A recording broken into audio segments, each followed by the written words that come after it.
हाँ गाइस, आज की इस वीडियो में हम डिस्कस करेंगे रोल्स लॉ के बारे में। रोल्स लॉ क्या बोलता है, तो सबसे पहले हम बात करेंगे रोल्स लॉ होता क्या है और इसके कौन कौन से केसेस होते हैं, मतलब लिक्विड लिक्विड सिस्टम और सॉलिड लिक्विड सिस्टम, दोनों के बारे में हम बात करेंगे।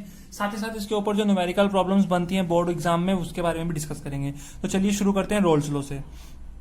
रोल्स लॉ बोलता है कि हमने एक कंटेनर लिया, ठीक है। एक कंटेनर में हमने क्या किया, दो या दो से ज्यादा वोलेटाइल लिक्विड को मिक्स किया, मतलब दो लिक्विड को मिक्स किया। मान लीजिए एक हमने यहाँ पे कोको कोला मिक्स की और दूसरा हमने यहाँ पे स्प्राइट मिक्स की। कोको कोला और स्प्राइट को क्या किया, मिक्स कर दिया। तो देखो कोको कोला जो है उसका अपना कोई ना कुछ प्रेशर होगा, ठीक है, पार्शियल वेपर प्रेशर होगा। और स्प्राइट जो है उसका अपना पार्शियल वेपर प्रेशर होगा, मतलब उसके वेपर्स का अपना प्रेशर होगा। तो जब हमने उनको ऐड किया एक कंटेनर में, तो जो सॉल्यूशन हमें मिला कोको कोला प्लस स्प्राइट का, उसका जो वेपर प्रेशर होगा वो उन दोनों के पार्शियल वेपर प्रेशर के सम के बराबर होगा, ठीक है। किसके बराबर होगा, पार्शियल वेपर प्रेशर के सम के। तो ध्यान रखना है, पार्शियल वेपर प्रेशर को हम पी डैश से डिनोट करते हैं। किससे डिनोट करते हैं, पी डैश से, पार्शियल वेपर प्रेशर को। और पी नोट से हम डिनोट करते हैं प्रेशर इन प्योर स्टेट को, प्रेशर इन प्योर स्टेट को। तो vapour pressure in pure state. तो अगर हम पार्शियल प्रेशर की बात करें, टोटल प्रेशर की बात करें लिक्विड सिस्टम में, तो जो टोटल प्रेशर होगा रोल्स लॉ क्या बोलता है, वो किसके बराबर होगा, partial pressure of liquid A plus partial pressure of liquid B. ध्यान रखना है।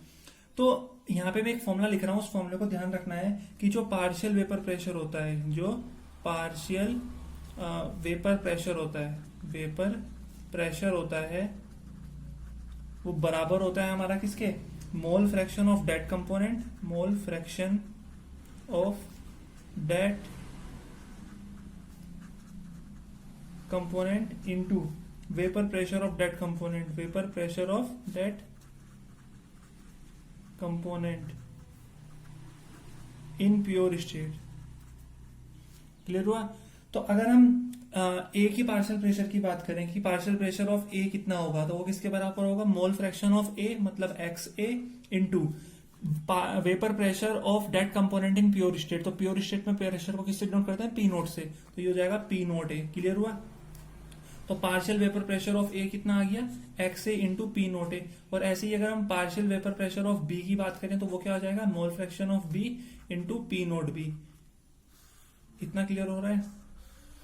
तो अब हम क्या करेंगे कि पी एस में वैल्यू रखेंगे। तो टोटल प्रेशर किसके बराबर है, P A dash plus P B dash, मतलब X B P note B plus X A P note ए।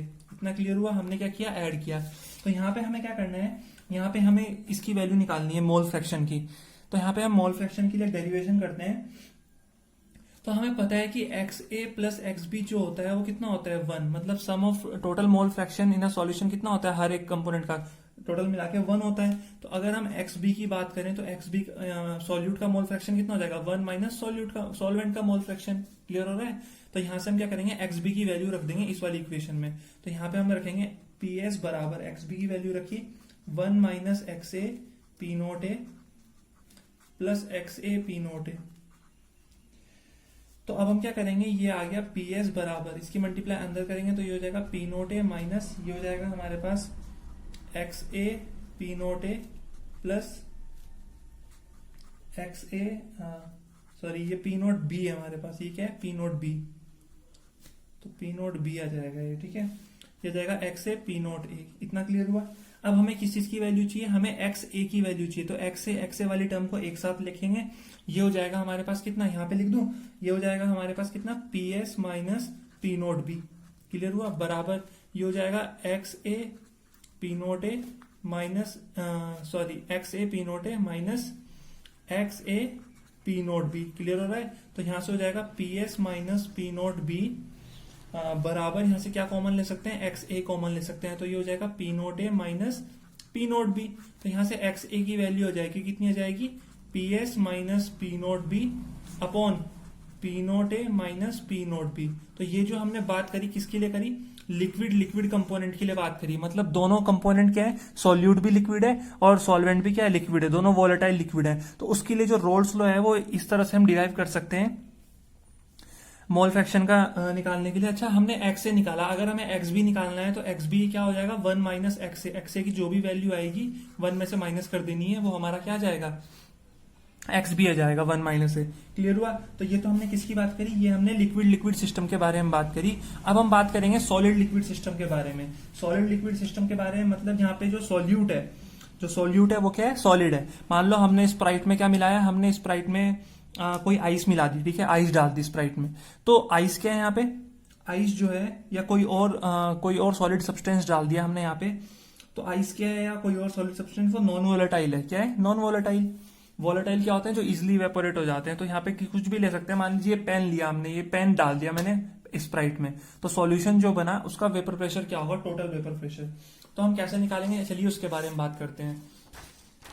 देखिए, अगर हम बात कर रहे हैं सॉलिड लिक्विड सिस्टम के बारे में, तो हमें पता है कि जो नेचर है सॉलिड का वो कैसा है, नॉन वोलेटाइल सॉलिड है, इजिली इवेपोरेट नहीं होता, ठीक है। तो प्योर स्टेट में अगर सिंपल सॉलिड रख रखा है, मान लीजिए ये सॉलिड है, इसका प्योर स्टेट है, इसकी इसमें कोई लिक्विड मिक्स नहीं है, तो इस समय इसका पार्शियल वेपर प्रेशर कितना होगा, 0। क्यों? क्योंकि वेपर लिक्विड स्टेट में तो है नहीं है, तो वेपर कहां से बनेंगे, और जब वेपर ही नहीं है तो वेपर प्रेशर कहां से आएगा। तो सॉलिड स्टेट में इसका कोई वेपर प्रेशर नहीं है। लेकिन जिसमें जा रहा है, जिस सॉल्वेंट में जा रहा है, उसका वेपर प्रेशर होगा। तो ध्यान रखना है, सॉल्यूट जो है यहाँ पे, इसका vapour pressure in pure state मतलब पी नोट बी की वैल्यू कितनी आ गई, 0 आ गई, क्योंकि ये सॉलिड है, इसका कोई वेपर प्रेशर नहीं होगा। लेकिन लिक्विड कंपोनेंट जो है वो वोलेटाइल है, उसका वेपर प्रेशर होगा प्योर स्टेट में। तो यहाँ पे जो रोल्स लॉ है वो हमारा कुछ इस तरह से बन जाएगा। जैसे मैं यहाँ पे एक डायग्राम के थ्रू समझाता हूं कि ये जो है हमारे पास क्या है, ये हमारे पास क्या है, यहाँ पे क्या है, ये हमारे पास वोलेटाइल सॉल्वेंट है। क्या है, वोलेटाइल सॉल्वेंट है।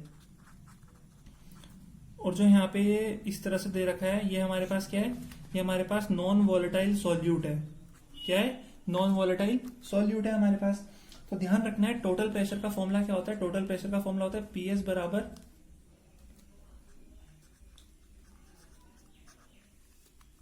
P dash B plus P dash A. तो ये हो जाएगा पी डैश पी एस बराबर, पी डैश बी को हम लिख सकते हैं क्या, पी डैश बी को हम लिख सकते हैं X B P note B plus P dash A को हम लिख सकते हैं X A P note A. Clear हुआ? तो जैसा कि हमें पता है, हमें क्या पता है कि सॉल्यूट के लिए, नॉन वोलेटाइल सॉल्यूट के लिए, नॉन वोलेटाइल सॉल्यूट के लिए पी नोट बी कितना होता है, 0 होता है। Partial vapour pressure in pure state कितना होगा, 0 होगा। तो पी नोट बी तो 0 हो गया, तो यहां से पीएस की जो वैल्यू आई वो क्या आ गई, x A P note A. Clear हुआ?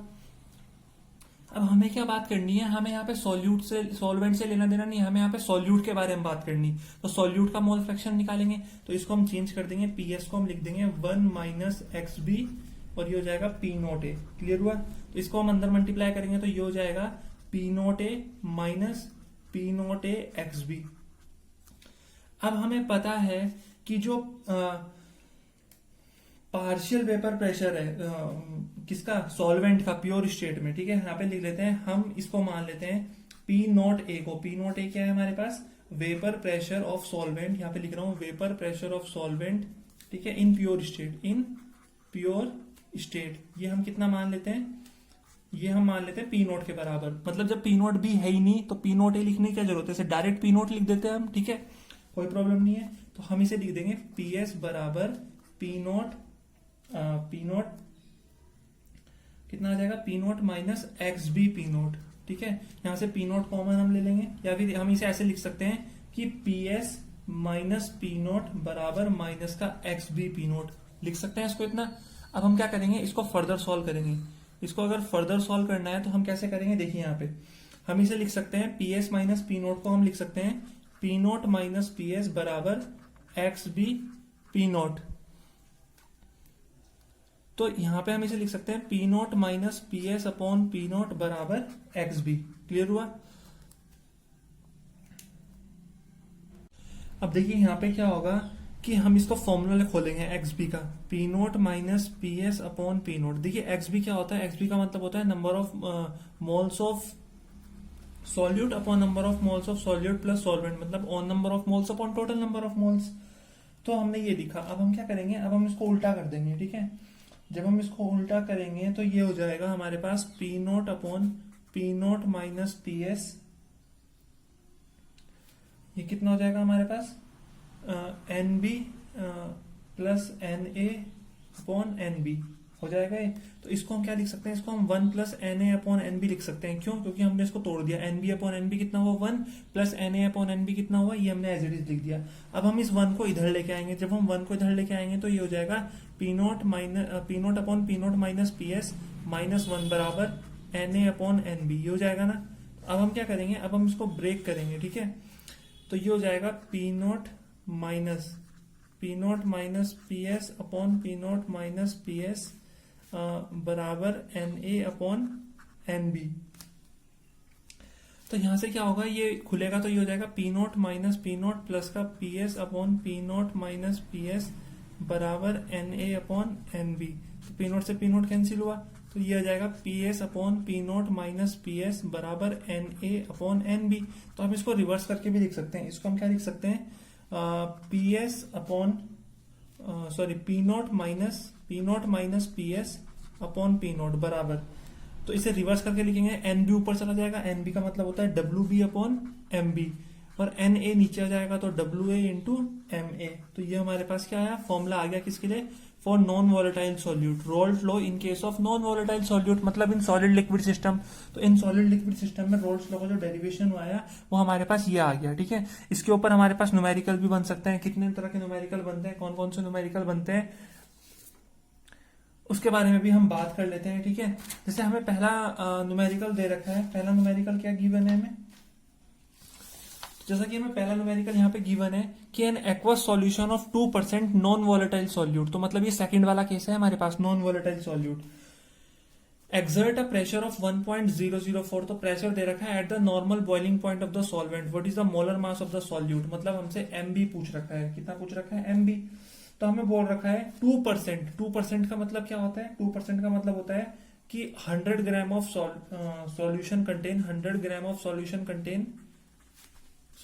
Contain 2 gram of solute, 2 gram of solute, ठीक है। 2% अवेलेबल है, इसका मतलब बाकी 90% क्या होगा, मतलब 2%।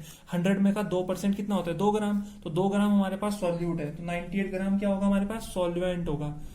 क्लियर हुआ। तो टोटल सॉल्यूशन कितना हुआ, 100 ग्राम। तो यहां से हम पे डब्ल्यू कितना आ गया, डब्ल्यू बी आ गया 2 ग्राम, और यहां से डब्ल्यू ए आ गया 100 माइनस 2 मतलब 98 ग्राम। देखो कितना इजी हो गया क्वेश्चन, ठीक है। वाटर में है ये, normal boiling point of the aqueous solution है। एक्वस सॉल्यूशन तो सॉल्वेंट क्या होगा, वाटर, और वाटर का जो मॉलिक्यूलर मास होता है वो कितना होता है, 18। ऑक्सीजन का 16 और 2 हाइड्रोजन है तो 2, 18 आ गया। हमें सॉल्यूशन का प्रेशर दे रखा है, ठीक है। N aqueous solution of 2% non volatile solute exert a pressure of इतना, तो प्रेशर ऑफ सॉल्यूशन दे रखा है 1.004 बार। क्लियर हुआ। हमसे क्या पूछ रखा है, एमबी पूछ रखा है, और नॉर्मल बॉइलिंग पॉइंट, ठीक है। नॉर्मल बॉइलिंग पॉइंट, यहाँ पे देखो नॉर्मल बॉइलिंग पॉइंट का केस लिख रहा हूं मैं, लिख रखा है यहाँ पे normal boiling point of the normal boiling point of solvent की अगर बात करें तो सॉल्वेंट क्या है, वाटर है, और वाटर का नॉर्मल बॉइलिंग पॉइंट कितना होता है, 100 डिग्री सेल्सियस। 100 डिग्री सेल्सियस पर प्रेशर कितना होता है, 1 atm होता है, ठीक है। 1 atm को हम लिख सकते हैं 760 mm ऑफ Hg, या फिर इसे हम लिख सकते हैं 1.01 बार, 013 बार, ठीक है। तो हमें ये वाला प्रेशर कितना किसमें दे रखा है, बार में, तो हम ये वाली टर्म यूज करेंगे। तो हमें क्या दे रखा है, पी नॉट की वैल्यू गिवन है, मतलब सॉल्वेंट का वेपर प्रेशर प्योर स्टेट में गिवन है 1.013, इनडायरेक्टली गिवन था, हमने निकाला है ये। तो अब हम फॉर्मूला लगाएंगे। फॉर्मूला क्या था, P nought minus P S upon P nought बराबर W B upon M B into M A upon W A. यही तो फॉर्मूला अभी हमने डिराइव किया था, देखिए यही फॉर्मूला बिल्कुल अभी हमने डिराइव किया था, वही फॉर्मूला हमने यहाँ पे लिख दिया, ठीक है।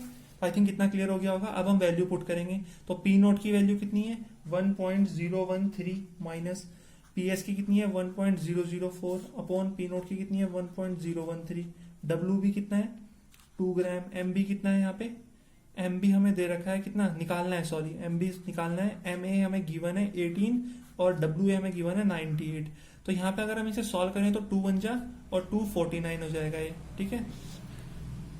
अब अगर हम इसको सॉल्व करें तो ये हमारे पास आ जाएगा कितना 0.009 अपॉन 1.013 बराबर 18 upon 49 into 1 upon M B, ठीक है। तो यहां से अगर मैं एम बी की वैल्यू निकालना चाहें तो एम बी की वैल्यू क्या आ जाएगी 1.013 इंटू 18 अपॉन 0.009 इंटू 49। तो इसको जब हम सॉल्व करेंगे तो हमारा आंसर आ जाएगा। ठीक है, इसको हम सॉल्व कैसे कर सकते हैं, इसको सॉल्व अगर हम करें तो मैं बता देता हूँ सॉल्व करके कितना आ रहा है। अगर हम 1.013 को किससे मल्टीप्लाई कर रहे हैं, 18 से, तो ये हमारे पास आती है कितनी, 18.234, और हम 0.009 को कर रहे हैं, 0.009 को हम किससे मल्टीप्लाई कर रहे हैं, 49 से, तो ये हमारे पास आता है 0.441।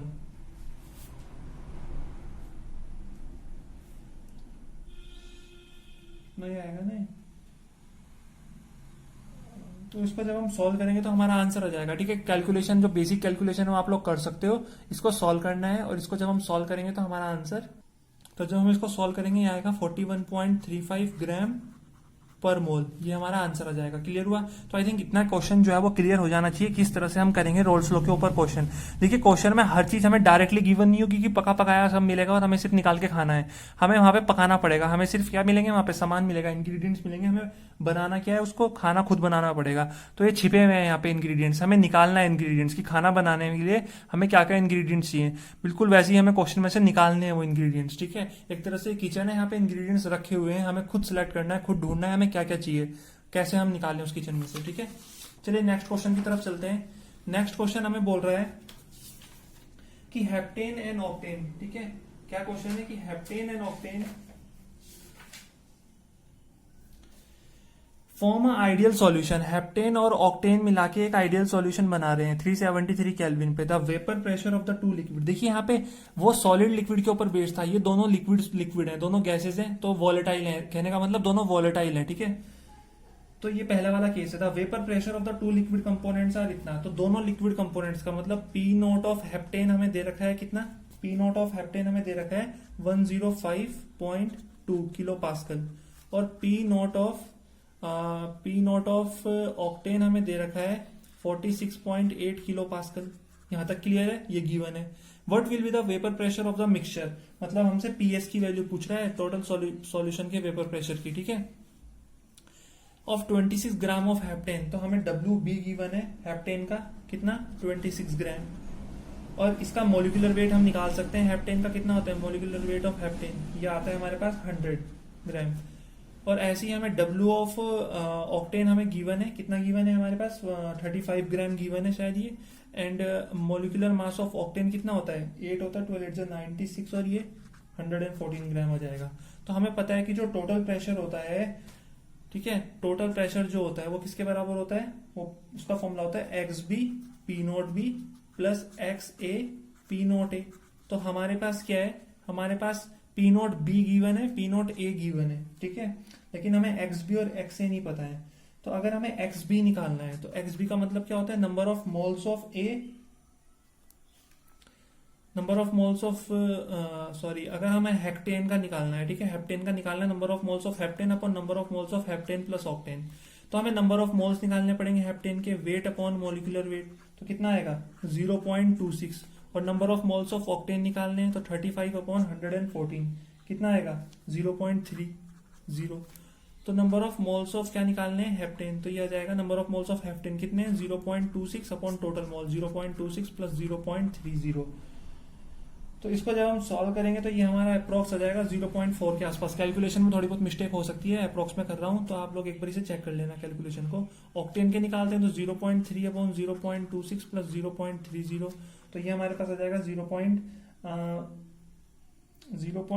अप्रोक्स में आएगा 0.6 के आसपास आ जाएगा। ठीक है, कितना आ जाएगा, लगभग 0.6 के आसपास ये आ जाएगा हमारे पास।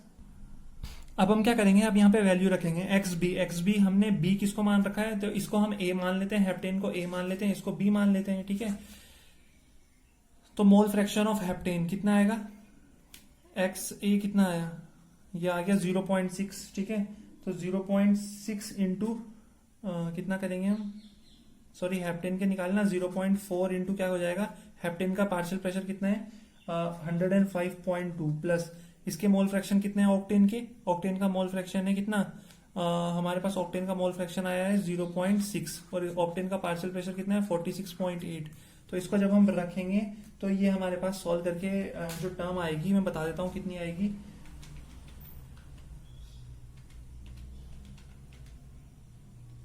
ये हमारे पास आएगी 42.08, कितनी आएगी 42.08, और इसको अगर मैं सॉल्व करूं, ये कितना है हमारे पास 46.8। इसको अगर मैं सॉल्व करता हूं, मल्टीप्लाई करता हूं 0.6 से, किससे 0.6 से, तो ये हमारे पास आएगा 28.08, 28.08। तो जब मैं दोनों को ऐड करूंगा तो ये कितना आ जाएगा, तो ये 8 और 8 16 का 6, 1 कैरी, 2 और 8 10 की 0, 1 कैरी, 5 6 7, तो ये 70.16 आ जाएगा। तो ये हमारा अप्रोक्स में आंसर आ गया। ठीक है, तो हमने दो केसेस पढ़े रोल्स लॉ में, और दोनों केसेस के ऊपर हमने एक एक न्यूमेरिकल किया, किस तरह से करते हैं। ये वाला थोड़ा इजी है और वो वाला थोड़ा न्यूमेरिकल सोचना पड़ेगा, क्योंकि वैल्यू एकदम से छिपी हुई होंगी क्वेश्चन में। ठीक है, तो रोल्स लॉ क्या बोलता है, रोल्स लॉ बोलता है कि अगर हमें सॉल्यूशन का पूरा टोटल प्रेशर निकालना है, सॉल्यूशन का टोटल वेपर प्रेशर, तो वो किसके बराबर होता है, उसके कंपोनेंट्स के पार्शियल वेपर प्रेशर के सम के बराबर होता है। ठीक है, दो सब्सटेंस है, एक ए एक बी, दोनों का पार्शियल प्रेशर हमें गिवन है, partial vapour pressure P dash A P dash B, तो जो पी एस होगा वो किसके बराबर होगा, P dash A plus P dash B के बराबर होगा। तो आई थिंक इतना क्लियर हो गया होगा कि रोल्स लॉ क्या बोलता है। जो लिक्विड लिक्विड सिस्टम है, लिक्विड लिक्विड सिस्टम में रोल्स लॉ क्या बोलता है। ठीक है, आई होप आपने नोट कर लिया होगा।